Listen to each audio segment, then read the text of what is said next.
সব খাই খাই খাই, পিসিআর ভাইপোর যত দাও তত চাই।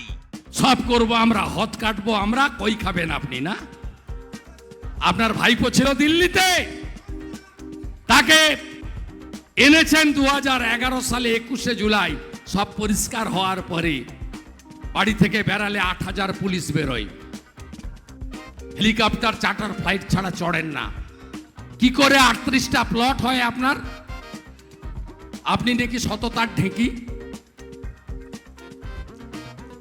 আপনার বাড়ির সব লোককে কেন সিবিআইডি ডাকে?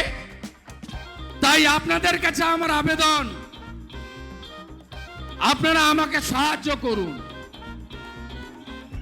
আপনারা আমাকে আশীর্বাদ করুন। আমি হারিয়েছি, আমি প্রাক্তন মুখ্যমন্ত্রী নাকে করতে চাই। সব বলবো, আমি জানি আপনি কি কি কাণ্ড করেন। আপনার মুখ আর মুখোশ সবাই জানে। যিনি সর্বভোগ, কয়লা বালি গরু কিচ্ছু বাকি রাখেনি, গোটা রাজ্যকে খেয়ে ধ্বংস করে দিয়েছে। গরিব আরো গরিব হয়েছে, বেকারের সব চলে গেছে, মায়ের ইজ্জত সম্ভ্রম লুণ্ঠন হয়েছে এই রাজ্যে। ওকে হারিয়েছে নন্দীগ্রামে, চিৎকার করছে হলদিয়ায়, লোডশেডিং লোডশেডিং। আরে ভাই, সিসিটিভি বের করো না। তোমার কর্মচারীরা ছিল, হাইকোর্টে কেস করেছো, 3 বছর লড়ো না কেন?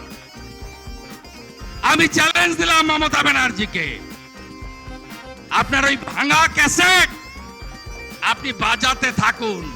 আর বিরোধী দলনেতা আপনাকে একবার হারিয়েছে, এরপরে প্রাক্তন মুখ্যমন্ত্রী করব, আর আপনার ভাইপোকে জেলে পাঠাবো, আপনার ভাইপোকে জেলে পাঠাবো।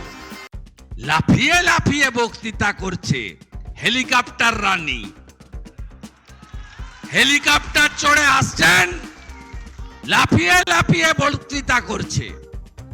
কিছুদিন আগে আলিপুরদুয়ারে গিয়ে আমার জনজাতি বোন দিদিদের হাত ধরে নাচছিল। আপনারা কি দুটো হাত দেখেছেন? মাননীয় মুখ্যমন্ত্রীর দুটো হাতে গ্লাভস লাগানো ছিল, দেখেননি ছবি? আমি মিথ্যা বলছি বিরোধী দলনেতা? কি চোখে দেখে? ওই দিন ওই ছবিতে প্রমাণ হয়ে গেছে। আমাদের প্রধানমন্ত্রী নরেন্দ্র মোদী, তিনি বিকাশের নাম করে ভোট চান, আর আমাদের এই রাজ্যের ঠগি পিসি সমস্ত মোদিজি স্কিমগুলোর উপরে স্টিকার লাগান। মোদিজি দিচ্ছে বিনা পয়সায় রেশন, মাথা পিছু 5 কেজি করে চাল বা গম বা আটা। আর পিসির খাদ্যমন্ত্রী জ্যোতিপ্রিয় মল্লিক ভালো চাল বাংলাদেশে পাচার করে জেলে গেছে। আপনাদের পোকা চাল পোকা আটা হাঁড়ি চিহ্ন লাগিয়ে দিচ্ছে, দেখবি আর জ্বলবি, লুচির মতো ফুলবি। সবাই ভালো থাকবেন। জয় শ্রীরাম, জয় শ্রীরাম।